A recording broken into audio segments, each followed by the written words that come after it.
welcome back to the Citizen channel. Hope you're all staying safe and well, and another edition of the Matchday Programme Watch for the home version. No tables in this, we just read through the latest programme and see anything interesting, read a couple of excerpts out for you from the articles and see if it's worth buying. That's the thing. After the event, of course, if you've gone to the game, hopefully you pick these things up. Not everyone does, not the most popular thing, programme collecting, or people buy it and then end up putting it in a bin. What a shame that is. So I'm going to have a look at this City versus Villa programme from the 12th of February 2023. Please, if you are new to the channel, push that subscribe button, push the bell notifications. Everything City, of course, past, present and the future, like little magazine vlogs, do lots of different things. So if you can join us, that'd be great. Spread the word.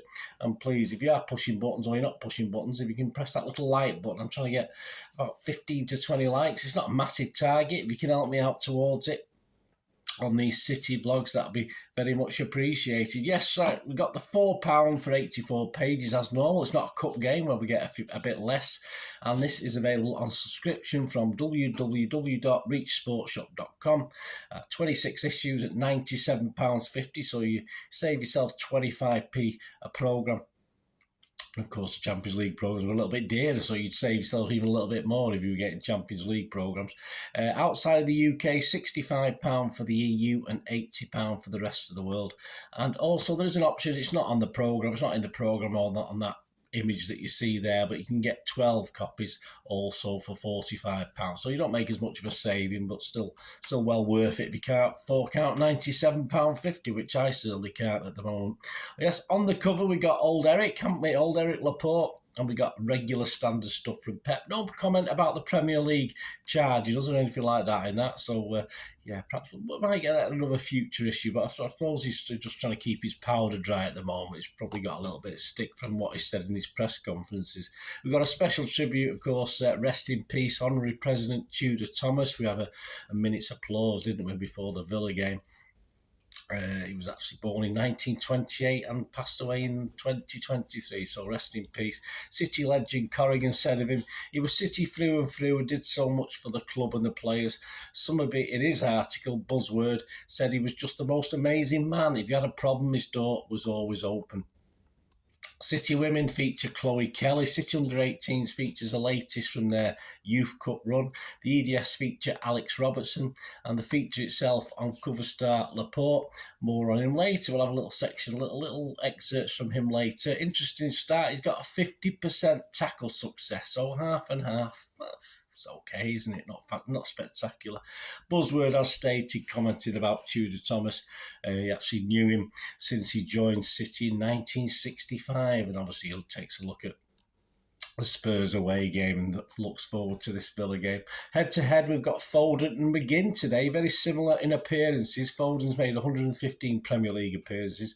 McGinn's made 117. Just a couple of comparisons. 31 goals for Foden, just 9 for McGinn. But 72 tackles by Foden and 258 by McGinn. So just interesting little stats. Double Agents features David James, the keeper, of course. He managed to wangle 53 caps for England. X in the City features as well, a City legend. Well, not really. Owen Hargreaves, kitted out Marc McCarthy at Marc MMMAC, shares his knowledge and information on the second and final season of the Kappa experiment. Yes, just 2 seasons. It seemed longer than that. Of course, he's looking at the 98-99 season.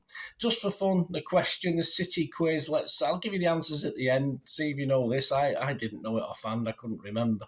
City's record win. This is the question 5 in the programme. City's record win against Villa was at Villa Park in 2020. What was the score? Let me know. City Reflections, of course, Gary James looks back at City prior to 1887 and tells us about some of his research, and we'll have a little excerpt from that in a moment as well. Kevin Cummins takes us back to 1983, oh I wish, and a Duran gig at Villa Park. Matchmaker picks out 10 standout games for, yes, everyone needs him. John Stones, including his Barnsley games, Everton, England and City. And back to the excerpts. Let's have a look, quick couple of reads of the excerpts. We'll go on to Laporte, who reflected on his international status. Yeah, he was able, obviously, to play for a couple of teams, didn't he? So he reflects on that, and of course his recent injury problems Laporte, 28 now, has certainly made his mark at the Etihad since joining from Athletic Bilbao in January 2018. Having been born in France, he qualified to play for that famous Spanish club, who only allowed players from the Basque region to play for them, though through his grandparents.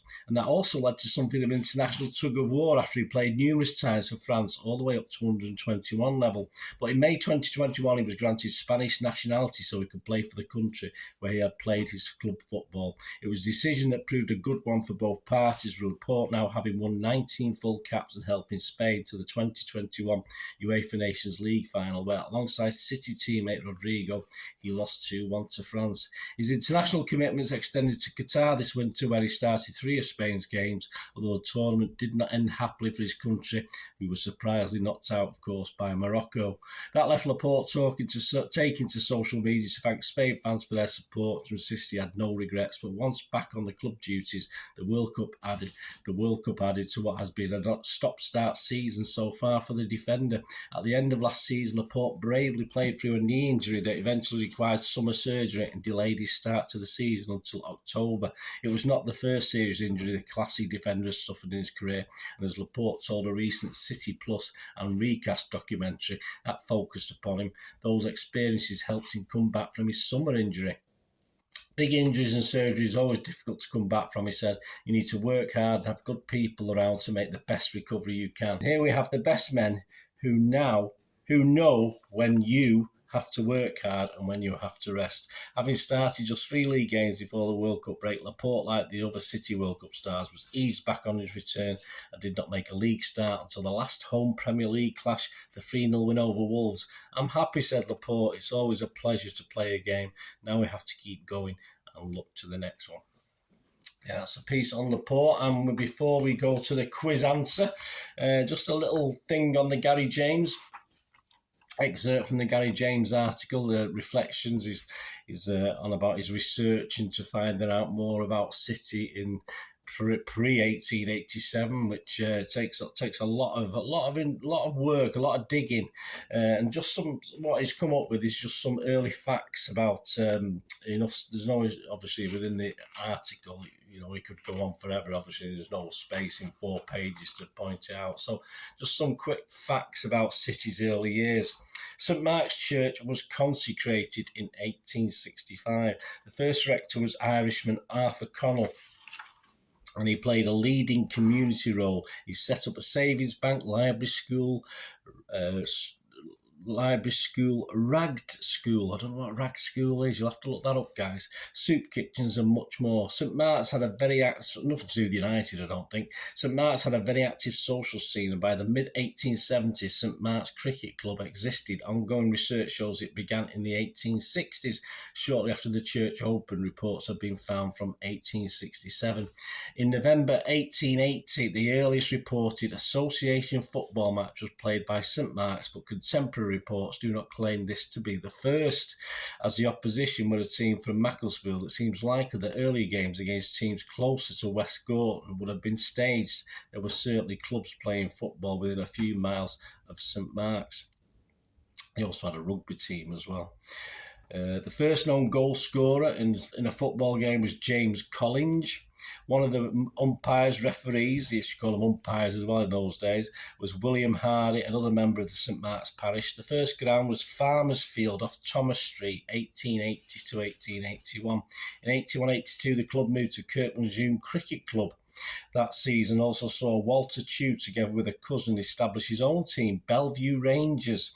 They also brought the first ball used by Bellevue Rangers. St Mark's became known as West Gorton by January 1883. They played at Queen's Road, now Gorton Park, an only former ground of Manchester City that is still possible to play a football game on. Bless. West Gorton had playing issues and struggled to field a team at times. Walter Chew and Edward Kitchen linked both the Bellevue and West Gorton clubs, and a merge between Bellevue and West Gorton re-established West Gorton AFC for the 83-84 season. In 84, the club split into two, with Gorton AFC established, playing at Pink Bank Lane. Around 84-85, the earliest known photograph of Gorton AFC was taken. Yeah, that's a picture you can see on the screen.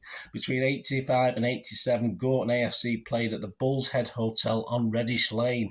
In 1887, a move to a new ground, Hyde Road, led to the club re-establishing itself as Ardwick AFC. The club also paid its first professional there. The first professional player. In Ardwick won the Manchester Cup in 1891 and 1892 and joined the Football League in 1892. In 1894, financial issues led to the collapse of Ardwick. Former Gorton player Lawrence Furness paid off the club's debts, and as the club was dying, a new one was established called Manchester City Football Club, with the aim of representing the whole of Manchester. Yeah, someone else will get in on that as well, wouldn't they? But there you go. Thanks to Gary James, as ever, some great stuff. And the quiz question before we go, the answer to it, can you remember what it was? Yes, City's record win against Villa was at Villa Park in 2020. Yes, it was 6-1. I definitely forgot about that. So, yeah, there you go. So, there you go, guys. Available from Reach Sport. A good issue. I think it was quite complimentary to the last one we did on here, which was exceptional, but this is a good issue as well. So, well worth the purchase from Reach. You can buy them independently, of course, for £4 plus postage, which is £1.50. Anyway, next up, big game. Another big game coming up at home next. Eventually, when we get at home, obviously, we've got a few away games coming up. Newcastle, so that'll be the next home programme. A lot of history with Newcastle, so that'll be interesting to see what Gary James comes up with if he features Newcastle as opposed to general City history. And the same with Marc McCarthy, of course. Anyway, thanks for watching, guys. Please let me know your comments, let me know your thoughts. It'd be great to hear from you. All the best. And until the next time, I only ask one thing, Noah. Please stay safe, Blues. Come on, City. Bye for now.